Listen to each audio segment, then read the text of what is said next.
जंतर मंतर पर एक बार फिर से प्रदर्शनकारी जुटने लगे हैं। दूसरी तरफ कॉकरोच जनता पार्टी ने दिल्ली पुलिस और सरकार पर बड़ा आरोप लगा दिया है। सीजेपी का दिल्ली पुलिस पर बर्बरता का आरोप है। प्रदर्शन के दौरान छात्रों को घसीटा और पीटा, सीजेपी ने यह कहा है। कल दिल्ली पुलिस ने सारी हदें पार कर दी, ये सीजेपी की तरफ से आरोप लगाए जा रहे हैं। सरकार के साथ बैठक का हमें जवाब अब तक नहीं मिला है। धर्मेंद्र प्रधान के इस्तीफे तक हम यहां से नहीं हटने वाले हैं, सीजेपी ने यह बात क्लियर कर दी है। राजीव राजी हमारे साथ जुड़े हुए हैं। राजीव जी, बहुत बहुत स्वागत है आपका टाइम्स नाउ नव भारत पर। विशेष वजह कि आज आपने ये काला लिबास ओढ़ा है? रूबिका जी, आप बहुत लंबे समय से पत्रकारिता कर रहे हैं, मैं आपको व्यक्तिगत रूप से जानता हूं। और हमारे बड़े भाई वहां बैठे हैं, आदरणीय त्यागी जी, इनका तो जिंदगी का इतिहास ही बेबाकी और आंदोलनों से जुड़ा रहा है। मैं आप दोनों से उम्मीद करूंगा कि एक मिनट के लिए राजनीति से परे, मैं एक शिक्षक हूं और कल मैंने अपने आंखों से वो दरिंदगी देखी सरकार की। वो बिना वर्दीधारी पुलिस वालों को देखा, बिना नेम प्लेट वाले सिपाही से लेकर आईपीएस अफसर तक को देखा। मैंने उन बच्चियों को देखा जिनके कपड़े तक फाड़ दिए गए थे और आकर गिर कर रो रही थी, गिरा रही थी। सबके वीडियो है मेरे पास और मैं स्वयं गिरफ्तार था, मेरे ऊपर स्वयं लाठी चली और ये कहने के बावजूद कि मैं एमपी हूं और कोई हम आंदोलन वो नहीं कर रहे हैं, मुझे भी चोट लगी है। क्या लोकतंत्र में आंदोलन का अधिकार नहीं है? क्या अटल बिहारी वाजपेयी जी के तक मंत्रियों ने इस्तीफे नहीं दिए हैं? मैं तो शिक्षा की स्टैंडिंग कमेटी में हूं जो एनटीए के डीजी को और शिक्षा मंत्रालय के अधिकारियों को बुलाकर पूछताछ कर रही थी, लेकिन उसका एक गाइडलाइन है कि जब तक वो रिपोर्ट पार्लियामेंट में पेश न हो जाए हम बोल नहीं सकते। नहीं तो मैं आपको ऐसे सबूत देता कि आप भी कर लेती। अब आंदोलन करे। वो ट्रक सुबह 7 बजे बोल्डर वाला कहां से आ गया था? मैं आपको वीडियो कहिए तो मैं अभी दिखाता हूं। तो शादी वर्दी में पुलिस की इलेक्ट्रिक वाली लाठी लेकर दौड़ा मार रहे थे। वो बच्चा जो जिसके मतलब मैं एम्बुलेंस के लिए दौड़ता रहा पुलिस लाइन में, पार्लियामेंट स्ट्रीट में। मैं सारे अधिकारियों को जहां नेम प्लेट लगा था चैम्बर में चला गया, कोई बाहर आने के लिए तैयार नहीं था। मैं बाहर गया, आईपीएस अधिकारी को देख रहा था, जो सबसे बड़े अधिकारी, उनको पकड़ा, भैया वो लड़का मर जाएगा, कम से कम एम्बुलेंस में तो भेजो। बोल रहे हैं 4 एम्बुलेंस बाहर खड़ी है। मैं एम्बुलेंस का वीडियो कहिए तो आपको दिखाऊं, चूंकि मेरे पास टाइम कम है। मैं वहां गया, एम्बुलेंस का वीडियो भी पोस्ट भी कर दूंगा। मैं स्वयं गया एम्बुलेंस में, न तो ड्राइवर, न तो नर्स, न तो डॉक्टर, वहां खुद ही बच्चा करा रहा था। छोटी छोटी बच्चियां चिल्ला रही थी। अरे इस तरह आंदोलन कुचला जाता है? और इतने दिन से बैठे थे, आप बुलाकर 4 बच्चों से बात कर लिए होते। सलवार पहनकर 12 बजे रात को मंच से कूद जाने वाले के पीछे सरकार खड़ी हो जाती है। तत्कालीन सरकार चौथे 5वें दिन एक मंत्रिमंडल का कमेटी हो जाती है। हो सकता है सहमत हो, असहमत हो, लोकतंत्र में वो नहीं कह रहा हूं, लेकिन बातों तो सुनो। आप ही के तो बच्चे हैं, आपने हाथ से बाहर क्यों जाने दिया? मैं एक शिक्षक के रूप में, और मैं बताऊं, जब मैं पढ़ाता था तब भी बच्चों से बहुत भावनात्मक रूप से जुड़ा था। और जो आज यहाँ पहुंचा हूं, सारे स्टूडेंट्स की, मेरे स्टूडेंट्स की दुआएं हैं। और राय सर के नाम पर दीवाने थे। वो राय सर कल रो दिए पार्लियामेंट में बच्चियों की करा खून और चीख देखकर। एक बच्ची हाथ जोड़ के बोल रही थी, अंकल मैं आपकी बेटी की तरह हूं, मैं तो मना कर रही हूं सबको, हमको मत मारो, हमको मत मारो। तर लाठियां चल गई। ठीक है राजीव जी, आपने 1 मिनट अनइंटरप्टेड मांगे और आपकी बात आपको कहने का पूरा अधिकार है। ये बात सच है कि वहां पर तादाद में बच्चे पहुंचे हैं, नीट से जुड़े हुए हैं, जो तमाम तरीके के कॉम्पिटिटिव एग्जाम देते हैं, वो सारे बच्चे। लेकिन क्या आपको ये नहीं लगा कि एक टाइम पर ये पूरा का पूरा प्रोटेस्ट, क्योंकि जो तस्वीरें आपने देखी कुछ वैसी ही तस्वीर है, एकदम अलहदा हमने भी देखी। हमारे रिपोर्टर को चारों तरफ से घेर दिया जाता है। एक नहीं, दसियों ऐसे केसेस है राजीव जी, दसियों ऐसे केसेस है। अरे मैं तो आपकी बात को मान रही हूं, मैं कोई उसे झुठला थोड़ी रही हूं कि पुलिस ने लाठी नहीं चलाई। हाँ पुलिस ने लाठी चलाई, पुलिस ने नहीं खदेड़ा, हाँ पुलिस ने खदेड़ा। आप कह रहे हैं कि वो उनका नेम प्लेट, अरे वेलक्रो लगता है, वो नेम प्लेट अगर गिर भी जाता है, वो गिर गया तो क्या हो सकता है? अब वो जवाब पुलिस को देना है, मैं नहीं दूंगी। मैं आपसे सिर्फ एक सवाल पूछ रही हूँ राजीव जी, लड़कियों जो महिला रिपोर्टर्स हैं उनको वहां पर घेर कर राजीव जी तरह तरह की फप्तियां कसना, उनको डराना, मेरी सहयोगी ज्योति के साथ ऐसा किया राजीव जी, उनके बारे में आप क्या कहेंगे बताइए? मैं बच्चों के साथ खड़ी हूं सर, मेरे भी बच्चे हैं, कल को बड़े होंगे वो भी एग्जाम देंगे। ऐसी व्यवस्था में कैसे एग्जाम दे पाएंगे बताइए? मैं भी आपके साथ खड़ी हूं, लेकिन वो जो भीड़ तंत्र बन गया था उस पर भी कुछ बोलिए ना। बोल रहा हूँ मैं शिक्षक हूँ। ये पहली बात तो वेलक्रो वाली बात सच नहीं थी। सैकड़ों के सैकड़ों आईपीएस अफसर और ये देखिए आपको दिखा रहे हैं, ये तो बिना वर्दी वाले हैं। इनके पास पुलिस की इलेक्ट्रिक वाली लाठी कहां से चली गई? दाढ़ी वाले हैं, लंबे बाल वाले हैं। ये कौन है? पुलिस की लाठी कौन दे दिया था? कांग्रेस जनता पार्टी ने दे दिया था। हाँ, और मैं ये मानता हूं कि चाहे वो आंदोलन के बीच से कुछ लोगों ने किया हो या सरकार जो ट्रक खड़ा कर दी थी, बोल्डर वाली गाड़ियां चढ़ाकर खड़ा कर दी थी, जो सोशल मीडिया पर सुबह 7 बजे से था, और ऐसे ही लोगों को जो पत्थर मारते देखा वो लोग हो, किसी ने भी किया हो, किसी महिला पत्रकार के साथ किया हो, किसी बेटी के साथ किया हो, किसी बहन के साथ किया हो, या कोई आंदोलन करने वालों के साथ किया, निंदनीय है। उनके खिलाफ कार्रवाई होनी चाहिए। लेकिन जवाब तो ये देना चाहिए कि 7 बजे सुबह पुलिस के सामने वो बोल्डर वाली ट्रक कहां से आ गई, जिसके फोटो वीडियो सोशल मीडिया पर शायद हो रहे थे। ये जो सादी वर्दी में है, एक बार आपके लिए मान लो कि 100 हजार पुलिस वालों के वेलक्रो से नेम प्लेट उतर गए, बिना वर्दी वालों के दाढ़ी बाल वालों के हाथ में पुलिस की इलेक्ट्रिक वाली लाठी कहां से आ गई? राजीव जी, इस साजिश का ये सारे सवालों का जवाब आपने यहाँ एक उक्त प्लेटफॉर्म पर पूछा है और हम ये सवाल दिल्ली पुलिस से पूछेंगे।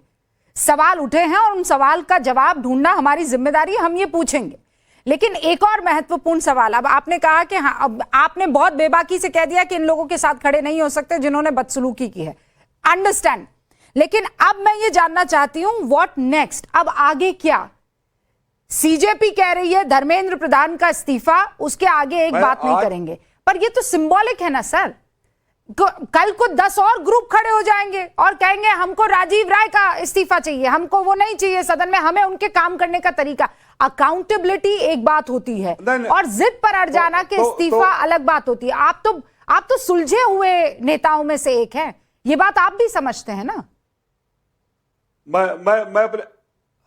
मैं थोड़ी देर में उठ के पार्लियामेंट में जाऊंगा, क्योंकि मैंने 0 आवर का नोटिस दिया है, स्थगन प्रस्ताव का नोटिस दिया है, बिल्कुल राजीव जी, मैं समझ रही हूं, का नोटिस दिया है, जो लोकतंत्र में एक एमपी को करना चाहिए। मैं आदरणीय त्यागी जी से बोलूंगा कि आप कृपया करके बताएं कि अटल बिहारी वाजपेयी की सरकार तक इस्तीफे हुए कि नहीं हुए, और भारतीय जनता पार्टी जब विपक्ष में थी तो अड़ी थी कि नहीं अड़ी थी? 2G 3G 4G स्कैम, कोल स्कैम, ये स्कैम है वो स्कैम, मंत्रियों के इस्तीफे मांगे कि नहीं मांगे, हुए तो नहीं हुए, और ये पत्रकार लोग उस समय थे कि नहीं थे, और ये पत्रकारिता उस समय थी कि नहीं थी, इस पर आप ज्ञान बांट दीजिएगा।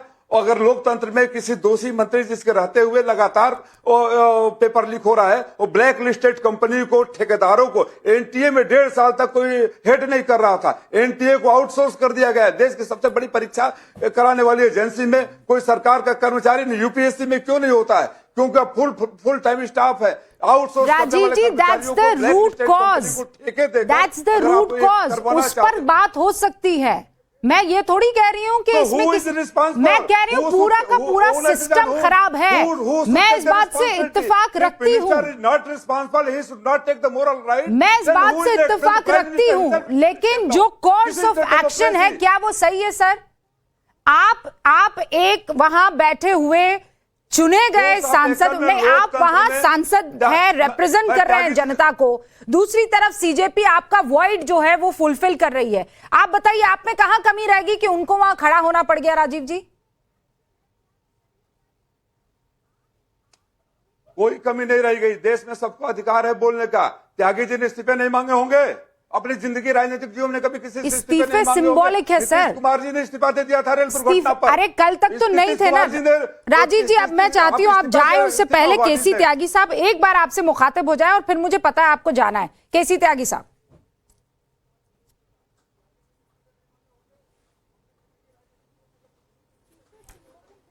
रूबिका जी, मैं गंभीर और शिक्षाविद सांसद राजीव राय जी की पीड़ा से चिंतित हूं। उन्होंने पुलिस के द्वारा जो की गई जातियां हैं उसका बहुत विस्तार से जिक्र किया है, और मैं राजीव जी, श्रीमती डिम्पल यादव जी की जो ग्रेसफुल प्रेजेंस हुई है डिमोन्स्ट्रेशन में, पहली बार, आप मेरी तरफ से उनको भी मुबारकबाद दीजिएगा। जब वो चुनाव लड़ रही थी, उपचुनाव, तो मैं भी उनको आशीर्वाद देने के लिए गया था।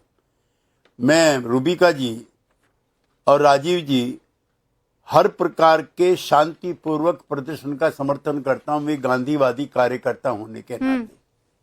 जो रूबिका जी ने कहा है डिमांड फॉर अकाउंटेबिलिटी, मैं उसका भी समर्थक हूं। ट्रांसपेरेंसी और रिफॉर्म इन एजुकेशन सिस्टम, मैं उसका भी समर्थक हूं। और सोनम वांगचुक को रिहा करके वार्ता की जाए, मैं इसका भी समर्थक हूं। लेकिन कुछ चीजें ऐसी हैं, मैं पुराना आंदोलनकारी हूं, आंदोलनजीवी नहीं हूं, लेकिन आंदोलनकारी हूं। 67 से मेरा शुरुआत होता, जब मैं 19-20 साल का था। अंग्रेजी हटाओ आंदोलन चला था डॉक्टर लोहिया के नेतृत्व में। अंग्रेजी में काम ना होगा, फिर से देश गुलाम ना होगा। लेकिन इसके इन सारी चीजों का समर्थन करते हुए और शिक्षा नीति में आमूल परिवर्तन होने चाहिए। हम लोग तो किसी जमाने में नारा भी लगाते थे, मेहतरानी या महारानी की हो संतान, सबकी शिक्षा एक समान। और जो अनइक्वल एजुकेशन सिस्टम है, इसने एक नया अभिजात वर्ग पैदा किया है, ये भी हम लोग कहा करते थे। दून स्कूल, मियो कॉलेज वगैरह वगैरह वर्सेस गांव के प्राइमरी स्कूल, एक तरफ जाते सीधे IAS IPS, और एक हमारे जैसे जो गांव से राजीव राय जैसे गांव से पढ़कर आते हैं, उसको लेकर के भी हमारे कंसर्न थे। मेरा राजीव जी आपसे एक सुझाव भी है, निवेदन भी है, और ये भी है कि आंदोलन ठीक दिशा में है, इसकी मांगे सही हैं, लेकिन इसमें नेपाल को क्यों रिपीट करना चाहते? You know what is the meaning of Nepal आंदोलन? प्रचंड जी, बाबूराम भट्टराई जी, KP शर्मा ओली जी और शेर बहादुर दायबा जी, ये चारों एक्स प्राइम मिनिस्टर मेरे दोस्त हैं। नेपाल में जानते हैं क्या हुआ? KP शर्मा ओली का भी अपमान हुआ, शेर बहादुर दायबा और उनकी पत्नी का अपमान हुआ। ये शासक दल के नेता थे। इसके साथ साथ प्रचंड के घर को भी लूटा गया, जो नेता प्रतिपक्ष थे। जो बाबूराम भट्टराई नेता प्रतिपक्ष थे, उनको भी घर को लूटा गया। पार्लियामेंट के अंदर जाकर के पार्लियामेंट में तोड़फोड़ की गई, और वहां के सरकारी बैंकों को लूटा गया। तो अगर आपके आंदोलन में घुसे हुए, इस आंदोलन में घुसे हुए लोग अगर नेपाल की पुनरावृत्ति चाहते हैं, भाई sorry, I am not for that. क्योंकि मैं जेपी के मूवमेंट का एक साधारण कार्यकर्ता हूं। जेपी ने पहले दिन कह दिया था हम लोगों से, अगर हिंसा हो जाएगी तो मैं आंदोलन वापस ले लूंगा। हमला चाहे जैसा होगा, हाथ हमारा नहीं उठेगा।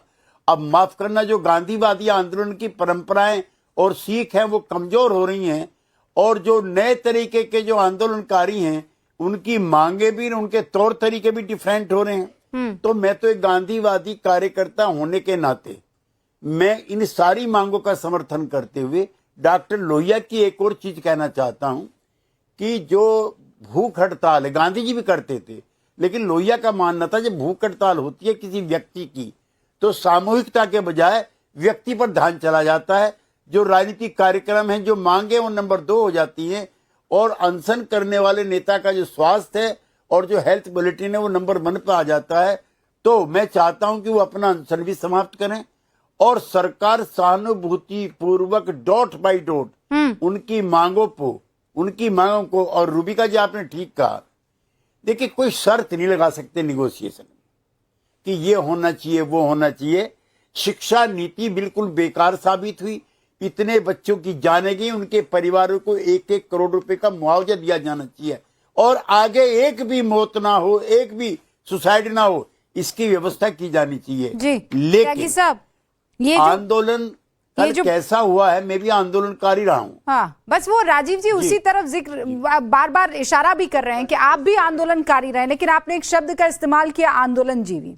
राजीव जी, आप समझ रहे हैं ना, हम संसद उखाड़ फेंकेंगे, ये नेपाल बन जाएगा, मोदी तेरी कब्र, वहां भी ये नारे लग गए हैं, ये पूरा धूमिल हो जाएगा ना सर। नीट की वजह से सरफेस पर आई हमारी ये शिक्षा नीतियां, जिस पर सच में जंग लग चुकी है, वो पीछे चला गया सर मामला पूरा। रूबिका जी, मैं आपको और अपने बड़े भाई जो उसी स्कूल से, लोहिया के स्कूल से निकले हैं और हमारे बहुत ही वरिष्ठ हैं, इन लोगों को देखकर हम बड़े हुए हैं, आश्वस्त करना चाहता हूं, न स्वयं अपने तरफ से बल्कि अपने नेता अखिलेश यादव जी, अपनी पार्टी की तरफ से, कि हम कभी नहीं चाहेंगे कि हिंदुस्तान नेपाल बने। लेकिन ये जिम्मेदारी सिर्फ विपक्ष की नहीं होती है, सरकार की होती है। अगर बच्चे इतने दिन से बैठे थे तो पहले, दूसरे, तीसरे दिन बुलाकर बात करने में कौन से अहंकार को ठेस लग जाती? जो कल बुला के बात किया गया, पहले क्यों नहीं बात कर लिया गया? और मैं फिर आपसे अनुरोध करूंगा, बड़े भाई, आप सरकार से पूछिएगा कि ये आंदोलन होता है, हर आंदोलन में कुछ तत्व ऐसे कहां से आ जाते हैं। जिस बात की तरफ मैं इशारा कर रहा था कि सुबह 7 बजे बोल्डरों से भरी हुई ट्रक वो कैसे खड़ी हो गई, जिसका वीडियो हम लोग के पार्लियामेंट जाने से, आंदोलन में आने से पहले हो गया दिख रहा था। टूटी हुई टाटा की सेरा या कौन सी गाड़ी थी वो कैसे खड़ी हो गई। तो कुछ ये इन साजिशों पर भी तो जांच होनी चाहिए। और ये तो मौका ही नहीं। मैं जानता हूं केसी त्यागी और राजीव राय अगर वहां मंत्री होते और इतने लगातार जिस तरह से धांधली हुई शिक्षा में और परीक्षा लीक हुआ, मोरल अधिकार पर इस्तीफा दे दिए होते, ये तो नौबत ही नहीं आई होती। नीतीश कुमार जी से किसी ने इस्तीफा मांगा था क्या? रेल मंत्री थे तो किसी ने दबाव डाला था? माधवराव सिंधिया से दबाव मांगा था?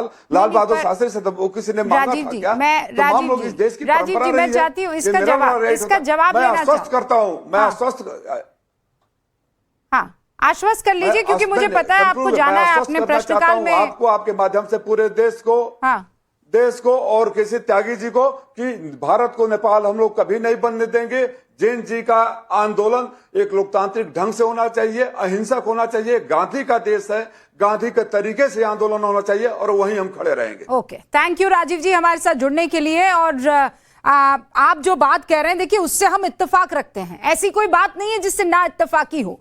आप जो सवाल पूछ रहे हैं वो भी जहन में आ रहे हैं और आप जिस तरफ इशारा कर रहे हैं, लेकिन जो बातें यहां हुई हैं, जो पत्थर फेंके गए हैं, जो पुलिस की गाड़ियां फोड़ी गई हैं, ये मान लीजिए ट्रक, आप कह रहे हैं ट्रक लाकर भर दिया गया था राजीव जी, वो ट्रक में से उठा उठाकर पत्थर फेंकने लगे क्या लोग?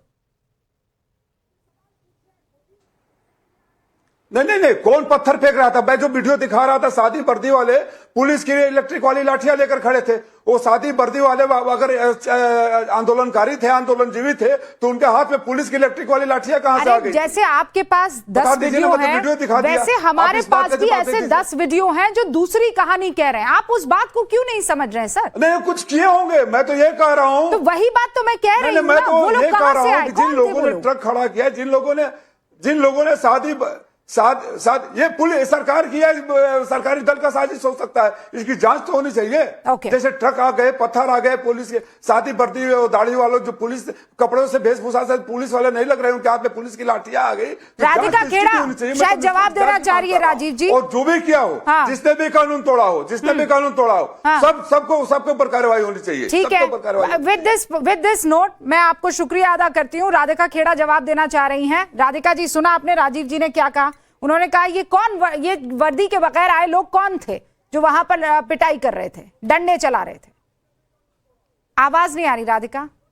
मेरी आवाज मिल रही है? हाँ, अब आ रही है जी। काश राजीव जी मेरी बात सुनने के लिए यहाँ होते तो उन्होंने जो बातें कही उनका मैं सिलसिलेवार जवाब दे देती, पर मैं फिर भी आपके दर्शकों के लिए वो जवाब दे देती। प्लेन क्लोथ्स में, सिविल क्लोथ्स में बहुत सारे आईपीएस थे, जूनियर थे। तो मुझे ये समझ नहीं आता कि अखिलेश यादव की जब सरकार होती है तब इनको सब कुछ याद होता है, लेकिन जैसे ही ये लोग विपक्ष में जाते हैं, ये सारे नियम कानून, कैसे देश चलता है, कैसे पुलिस चलती है, ये भूल जाते हैं। जब भी इंटेलिजेंस होती है की जरूरत होती है, या जब भी ऐसी किसी जगह पे जो हाई सिक्योरिटी एरिया होता है, जैसे संसद भवन है, वहां पे हमेशा सिविल डेस्क में senior police officers, anti right police हमेशा रहती है। वो इसलिए रहती है ताकि वो ये पहचान सके कि वहां पे कौन राइटर्स हैं, कौन सही लोग हैं, उनके बीच में रह के। और ये आज से नहीं है, this is the way our armed forces function. अब ये कहकर कि वहां पे बिना पुलिस ड्रेस के, बिना बैजेस के लोग थे और उन्होंने ऐसे कर दिए, ये जानबूझ के हमारे अब पूरी चीज हमारे आर्म फोर्सेस पे ले जाना चाहते हैं। एक बात कल जेपी नड्डा ने 2 लोगों को मिलने के लिए बुलाया। ये काम तो पहले भी हो सकता था ना, क्यों नहीं किया? कल ऐसा क्या हो गया कि आपको अचानक याद आया कि नहीं अब बात कर लेनी चाहिए? ये बात पहले भी हो सकती थी, ये मांगे पहले भी मानी जा सकती थी। ये पथराव की, ये तस्वीरें दिखाने की, देखने की बात ही ना आती फिर।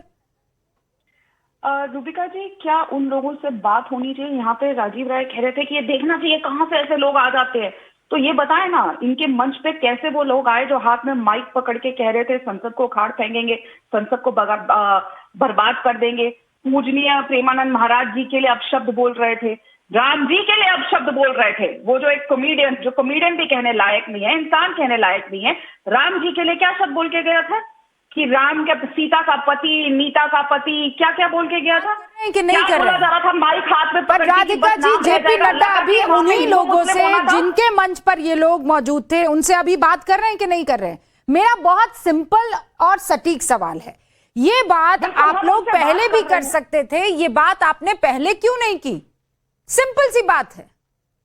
पहली बात, आप किसी को भी ब्लैकमेल करके ऐसे नारे देकर नहीं कर सकते। तो अब क्या ऐसा कर दिया है इन्होंने कि आप बात कर रही है राधिका? बात तो कंप्लीट करने दीजिए। I will let you complete, पर आप मेरे सवाल का जवाब नहीं दे रही, आप घूम फिर रही हैं। तभी तो आप सुनेंगे तो मैं सिंपल सा एक सवाल पूछ रही हूँ, जो बात आप अभी कर सकते हैं, जेपी नड्डा अब मिल सकते हैं इन्हीं दो लड़कों से जो उस मंच पर थे जहां पर माता सीता के लिए कुछ कहा जा रहा था, जहां पर तरह तरह के नारे लगाए जा रहे थे, वो लोग भी मौजूद थे जिन्होंने भारत के टुकड़ों का समर्थन किया है। बोलने तो दीजिए, अब क्यों मिल रहे हैं? तो बोलने तो दीजिए। नहीं मिले क्या?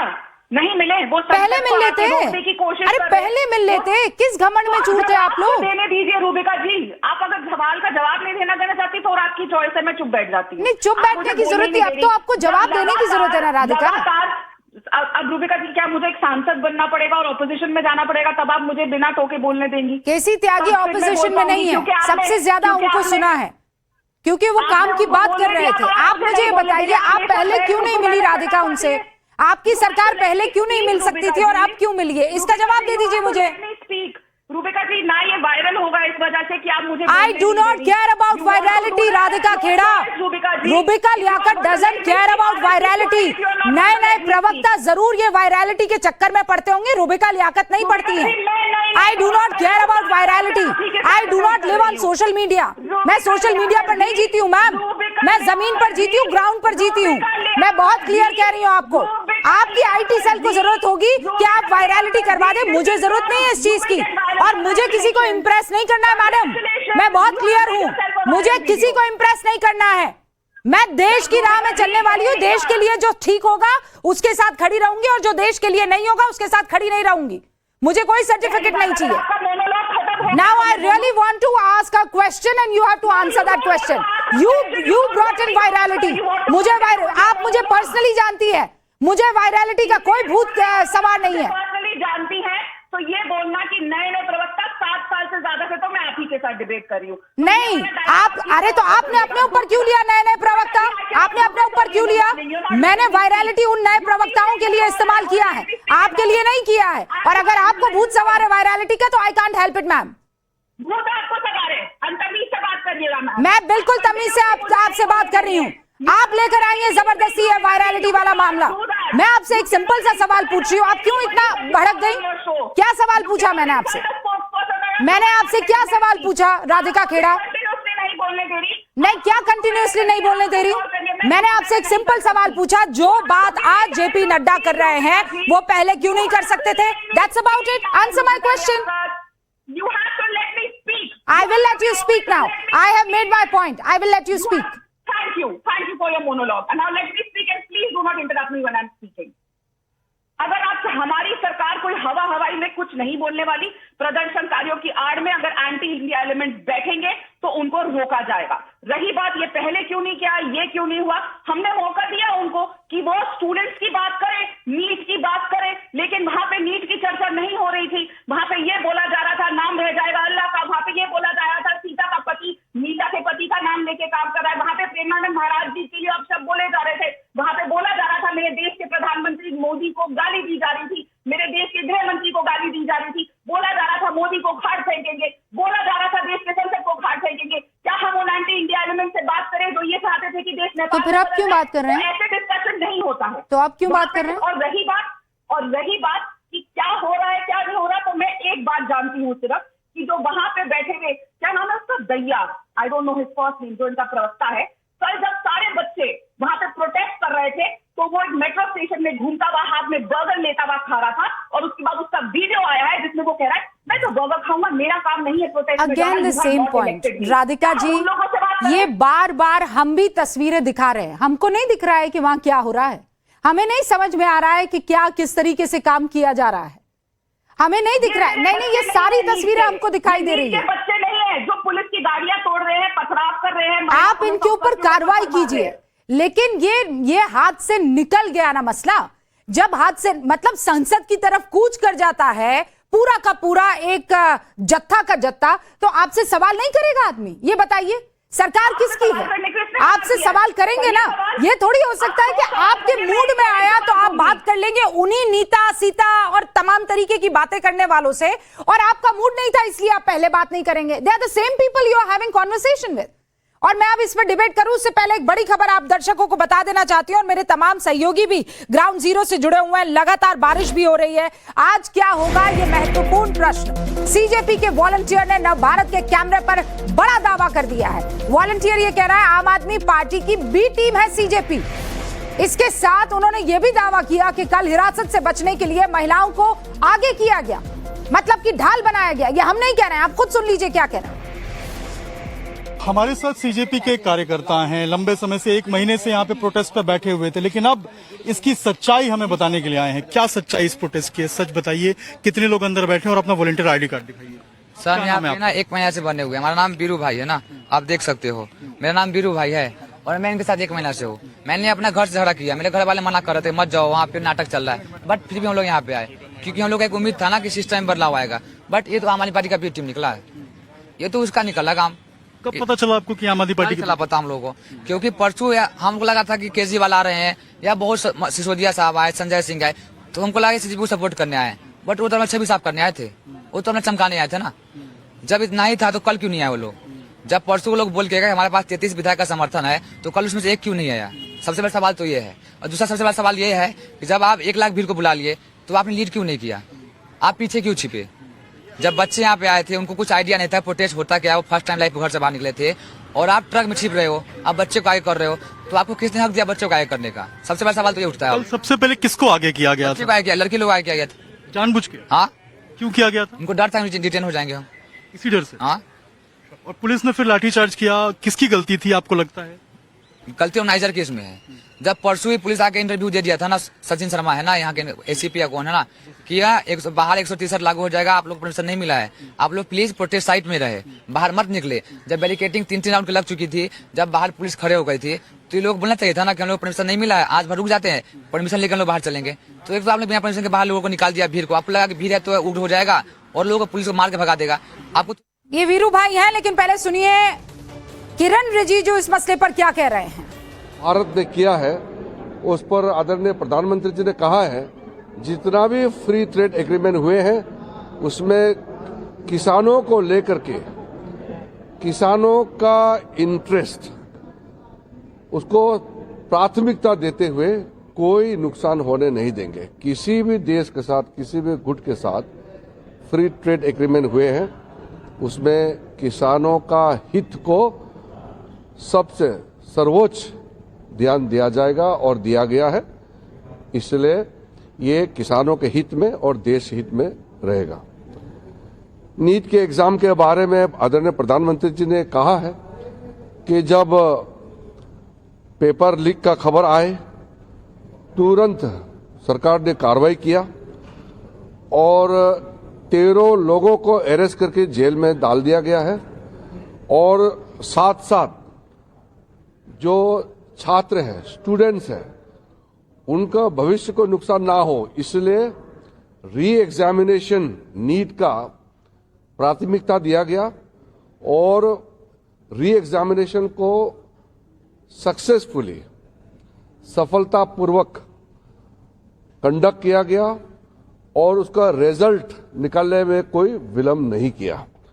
तो दोबारा इस तरह का पेपर लीक ना हो इसके लिए सख्ती से कदम जो उठाया गया है, जिन्होंने पेपर लीक धंधे में जो लिप्त है, जो लोग दोषी पाए गए हैं, जिसको अरेस्ट किया गया है, उसको जेल में डाल करके प्रधानमंत्री जी ने अपील भी किया है कि उनका जो सजा है उसको सख्ती से सख्ती सजा कैसे दिया जाए, उसमें सारा टॉप क्लास के वकील लोग भी साथ दें ताकि जो पेपर लीक जैसे पाप काम किया है उन लोगों को घोर सख्त सजा मिले और आगे पेपर लीक नहीं होने के लिए सख्ती से जो कदम उठाया गया है उसके बारे में भी प्रधानमंत्री जी ने जानकारी दिया।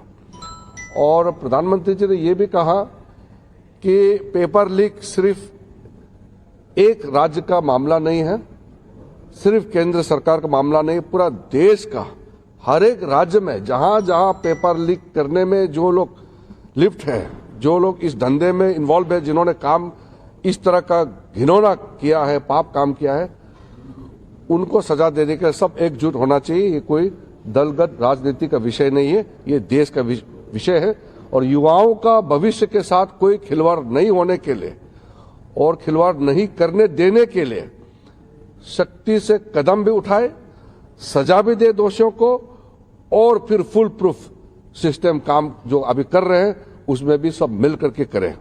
इसको प्रधानमंत्री जी ने बल दिया है। और साथ में अभी जो सत्र, जो मानसून सत्र चल रहे हैं, उसमें पूरा एनडीए सकारात्मक भूमिका निभाएंगे। हम देश के लिए जो भी बिल्स बिजनेस लेके आए हैं, इसके लिए पूरा एनडीए एकजुट होकर के हम इसको पारित कराएंगे। और हम विपक्ष के साथियों से भी हम अनुरोध करते हैं कि हम मतभेद हो सकते हैं अलग अलग पार्टियों का, लेकिन संसद देश के लिए, देश का भविष्य के लिए, युवाओं के लिए काम करे और इसके लिए हम संसद के सदस्य चुन के आए हैं, सब मिलकर के काम करें, इसमें बल दिया। धन्यवाद। Did PM speak anything about yesterday's protest? Prime Minister had stated very clearly that all those who were involved in paper leaks, in the recent NEET paper leaks, are arrested. 13 of them are put into jail, and Prime Minister desires that these people should be given most stringent possible punishment. And also Prime Minister stressed that to prevent any future leaks for any examination for any state, we must come together to ensure that no matter these people, this gang, these people who are involved in paper leaks, they should be not only punished, but future leaks should be prevented by all stakeholders coming together for the sake of the youth of our country. The किरण रिजिजू केंद्रीय मंत्री को इस वक्त आप सुन रहे थे। आज देखिए एक मंगल मिलन भी था। वहां पर प्रधानमंत्री नरेंद्र मोदी ने पेपर लीक के मसले पर जो कहा उसका जिक्र कर रहे थे और यूएस और भारत की जो ट्रेड डील होने वाली है उस पर कहा है कि किसानों के हितों की रक्षा हमारी प्राथमिकता है, प्रायोरिटी है, उससे हम इतर नहीं हो सकते हैं। मेरे साथ आम आदमी पार्टी के राष्ट्रीय प्रवक्ता निवान भी मौजूद हैं, मेरे साथ विनोद अग्निहोत्री सीनियर जर्नलिस्ट भी मौजूद हैं और मुझे बताया जा रहा है आपसे कुछ ही देर में हमारे साथ कुछ और मेहमान जुड़ने वाले हैं। राधिका खेड़ा यहाँ पर आपको दिखाई दे रही है, केसी त्यागी इस वक्त आपको दिखाई दे रहे हैं। निवान, आपने सुना एक सीजेपी के प्रोटेस्टर थे जो ये कह रहे थे कि कैसे पूरा का पूरा मामला हाईजैक कर लिया गया, कैसे आप बी टीम हैं सीजेपी की? देखिए रुबिका जी, बहुत बहुत नमस्कार। और मैं आपसे एक मिनट के लिए अपने दिल की बात कहना चाहता हूँ, क्योंकि मैं ये जानता हूँ कि आप जो है एक बहुत ही इमोशनल पत्रकार हैं। आप हमेशा जो पीड़ित होता है उसकी आवाज उठाते हैं। मैंने खुद विटनेस किया और ये ऑब्जर्व किया है, इसलिए मैं आपसे सिर्फ एक मिनट चाहता हूँ। आज आप जो ये एक व्यक्ति की बात बता रहे हैं वो इम्पोर्टेंट है या जो वहां पे लाखों युवा अपनी बात रखना चाहते हैं वो इम्पोर्टेंट है? मैं कह रहा हूँ आम आदमी पार्टी की बात ही मत करो आप। इम्पोर्टेंट नहीं है हम लोग, आम आदमी पार्टी इम्पोर्टेंट नहीं है। आज मैं कल शाम को रुबिका जी एक चैनल पे था 7 बजे, प्राइम टाइम चैनल, देश के बहुत बड़े एंकर थे, मैं नाम नहीं लूंगा। उन्होंने हमारे बच्चों को मिलिटेंट कहा, मैं आपको क्लिपिंग भेज दूंगा। वहां पे बीजेपी के जो प्रवक्ता बैठे थे उन्होंने हमारे बच्चों को आतंकवादी कहा कि ये आतंकवादी मानसिकता है। आप सोचिए, ये बच्चे जो अपने घर से, बिहार से, यूपी से, उड़ीसा से, महाराष्ट्र से, वहां से चल के आए हैं। अरे निवान जी, मैं इमोशनल पत्रकार हूं पर बेवकूफ पत्रकार नहीं हूं ना। हमने तो आपका आंदोलन पहले भी देखा है ना। हमने देखा है कि कैसे स्टेज पर आप लोगों ने बड़े बड़े वादे किए थे, बड़े बड़े दावे किए थे। वही अन्ना हजारे थे जिनको आपने अनशन करवाया था, याद है ना? उसी तरीके से आपने हाथ खड़ा करके मनीष सिसोदिया, वही रंग की टी शर्ट में, मुझे याद है आप लोगों ने बड़े बड़े कस्में खाई थी, बड़ी बड़ी जिसे कहते हैं ना डींगे हाँकी थी। उसके बाद क्या हुआ? सिस्टम आपका हुआ। क्या आया निकल कर? शीश महल। क्या आया? शराब नीति। क्या निकल कर आया? आंदोलन की आत्महत्या नहीं हो गई थी उसी वक्त? You tell me one thing. Yes, I'm emotional, but I'm not an idiot. अब मैं आपको बताता हूँ, यही वजह है कि लोग आज मीडिया पे विश्वास नहीं कर रहे। आहा! आज कोर्ट से सुनिए ना, कोर्ट से अभी हमें अभी शराब आपके साथ बात कर रही थी तो आप कह रहे थे Rubika ji you are emotional, you are wonderful पत्रकार, this and that. Why? Because I was engaging with Radhika Khera, है ना। I all of a sudden became a wonderful पत्रकार, बहुत इमोशनल पत्रकार। हाय रूबिका जी, आओ मैं आपकी बलाएं ले लूं, है ना। आप लोगों में से किसी को सवाल अच्छे नहीं लगते, प्रॉब्लम ये है। मैं 1 मिनट सिर्फ आप मुझे भी 1 मिनट नहीं, मैं आपको 2 मिनट देती हूँ सर। लेकिन आंदोलन की आत्महत्या की अगर किसी के ऊपर अगर वो आरोप लगेगा तो सर आप लोग हैं। So please, aren't you the B team of CJP? उसका जवाब दे दीजिए। आज देश की मीडिया पे युवा विश्वास इसीलिए नहीं कर रहा क्योंकि मीडिया झूठ को अरे सर आप तय मत कीजिए ना, वो आप तय मत कीजिए। निवान जी, युवा को तय करने दीजिए। निवान जी इज नॉट गोइंग टू, नहीं निवान जी तय नहीं करेंगे, युवा तय करेगा। मुझे पता है ना, मुझे पता है। आपके रिपोर्टर के साथ आप लोगों का समर्थन एक तरफ रखिए और हमारा समर्थन एक तरफ रखिए। आप लोगों का क्या हाल है वो युवाओं ने बता दिया है ना दिल्ली में। मुझे मत बताइए ये, आप मुझे काम की बात बताइए। Are you the B team of CJP? बड़ा आरोप आप पर लग रहा है, जवाब दीजिए। हम हर उस युवा की बी टीम है जो इस देश में एजुकेशन सिस्टम को चेंज करना चाहता है। वो युवा जो बर्गर खाने चला जाता है, वो युवा जो ट्रक में जाकर छुप जाता है, दूसरी बात, किस युवा के साथ है आप? वो युवा जिसे 2 बजे बुलाया जाता है और 4 बजे तक घर से नहीं निकलता है। यही 4 बड़े चेहरे थे ना आपके, निवान भाई। वो जो ए पार्टी आपकी सीजेपी है। आपकी हिम्मत है तो सवाल सोनम वांगचुक को जब उठाकर ले जा रही थी पुलिस वाले, तब कहां थे ये भैया लोग, ये वाले युवा जिनके साथ आप खड़े हैं? ट्रक वहां कैसे पहुंचा रूबिका जी? पत्थरों से भरा हुआ ट्रक वहां कैसे पहुंचा? वहां पे टूटी फूटी गाड़ी कैसे पहुंची सुबह सुबह? निवान भाई, इन सारे सवालों का जवाब मैं पुलिस से ले लूंगी, मुझे कोई दिक्कत नहीं है। मैं बहुत क्लैरिटी के साथ सवाल करती हूँ सर। जब सवाल करती हूँ आप समझिए, मैं फिर कह रही हूं मेरे 3 बच्चे हैं, कल को वो भी एग्जाम देंगे। एजुकेशन पॉलिसी दुरुस्त नहीं होगी तो एक मां फेल हो जाएगी। एजुकेशन पॉलिसी दुरुस्त नहीं होगी तो ये देश फेल हो जाएगा। वो जेनजी के बच्चे जो वहां लट खा रहे हैं, वो वाले बच्चे नहीं है जिनको आप समर्थन दे रहे थे। स्टेज पर तो कुछ और ही चल रहा था। सो प्लीज निवान भाई, अंडरस्टैंड। सुनिए ना, यही परेशानी है। जो 1-2 लोग गलत बात कहते हैं आप उनको चलाते हैं, जो लाखों लोग सही बात कहते हैं आप उसको नहीं चलाते। निवान भाई, मैं चाहती हूँ इसका जवाब जो है, इसका जवाब राधिका खेड़ा भी यहाँ पर और केसी त्यागी भी यहाँ पर है, वो दे देंगे। बस 1 सेकंड रुक जाइए, थोड़ी देर में संसद की कार्रवाई सदन में शुरू होने वाली है। आज भी क्या हंगामे के आसार है, क्योंकि हमें ये अभी जानकारी मिल रही है कि किसी कीमत पर विपक्ष बख्शने के मूड में नहीं है सरकार को। थोड़ी देर में संसद की कार्रवाई शुरू हो जाएगी।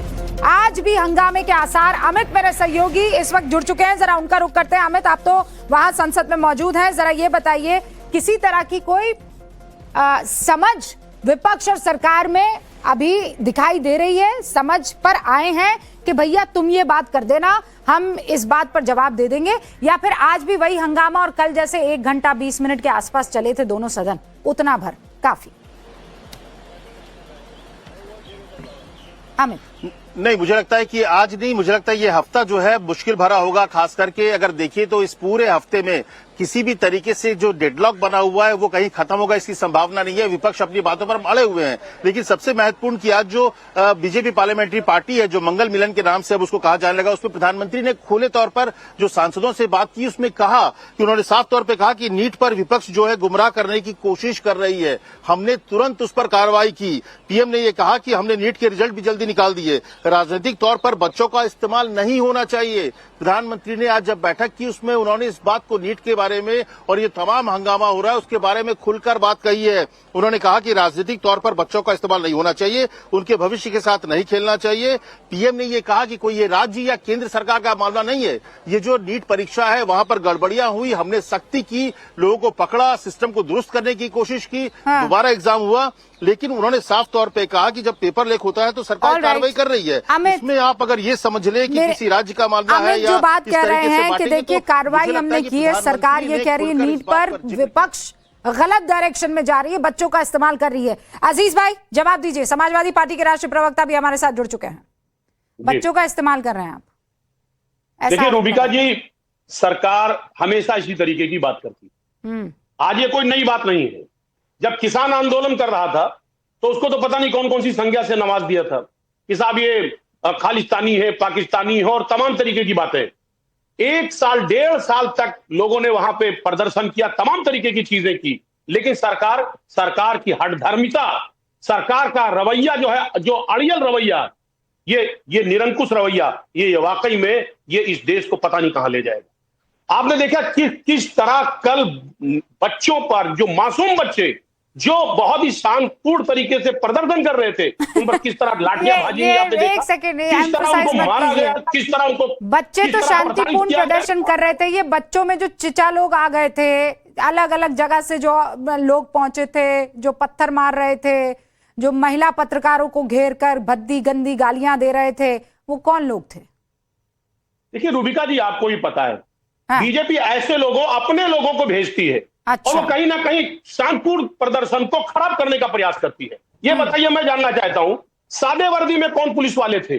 सादे वर्दी में कौन कौन लोग थे? अभी तो बता रही थी राधिका खेड़ा कि ऐसी सेंसिटिव जगहों पर, आप भी जानते हैं कि नहीं अजीज भाई, ऐसी सेंसिटिव जगहों पर सिविल यूनिफॉर्म में LIU भी घूम रहे होते हैं, दूसरे पुलिसकर्मी भी घूम रहे होते हैं, हाँ कि ना? आप मुझे बताइए, हो सकता है हमारी ज्ञान में वृद्धि हो जाए, हमें ना पता हो, आपको ज्यादा पता हो।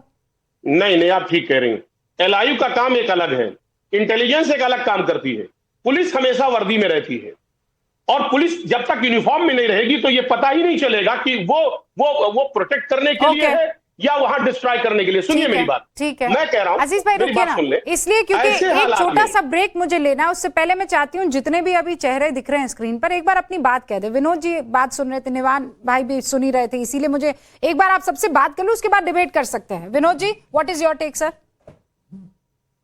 जी देखिए रूबिका जी, आपने बहुत सारे सवाल पूछ लिए सब तरफ से। ये बात सही है कि 18-19 दिन से सोनम वांगचुक का अनशन चल रहा था। जब अभिजीत दीपके अमेरिका से दिल्ली आए थे तो एयरपोर्ट पर ही दिल्ली पुलिस ने उनका स्वागत किया, उनको के साथ ले गई और उनको समझाया बुझाया, जो भी किया, उस वक्त रीच आउट किया। उसके बाद जब सोनम वांगचुक अनशन पर आए तो लगातार 18-19-20 दिन तक अनशन पर रहे, उनसे रीच आउट नहीं किया गया। अगर थोड़ा सा पहले जो नड्डा जी ने काम कल किया, यही काम अगर सरकार या उसके मंत्री या कोई भी प्रतिनिधि जाकर के रीच आउट करता तो शायद बात यहाँ तक नहीं बिगड़ती। ये एक बड़ी कमी हुई है सरकार की तरफ से, इसको मानना चाहिए, क्योंकि अतीत में भी सरकारें रीच आउट करती रही हैं। हम जेपी आंदोलन की बात करते हैं, उसमें भी रीच आउट किया गया था, अन्ना आंदोलन के समय भी 5-5, 6 मंत्री गए थे। तो ये गड़बड़ी हुई। कल का जो प्रदर्शन था शायद उसकी नौबत ही नहीं आती। हाँ विनोद जी, बस यही बात आकर मामला जो है यहीं आकर अलग अलग दिशा में चला जाता है कि जो वक्त था उस वक्त का अगर प्रोडक्टिव इस्तेमाल हो गया होता तो आज ये तस्वीरें हमें देखने को नहीं मिल रही होती, और इसके लिए कोर्ट में एक ही के बॉल थी, वो थी सरकार। फिलहाल मुझे कुछ ब्रेक के लिए रुकना है, कुछ देर के लिए रुकना है, लौटेंगे जल्दी, आप देखते रहिए।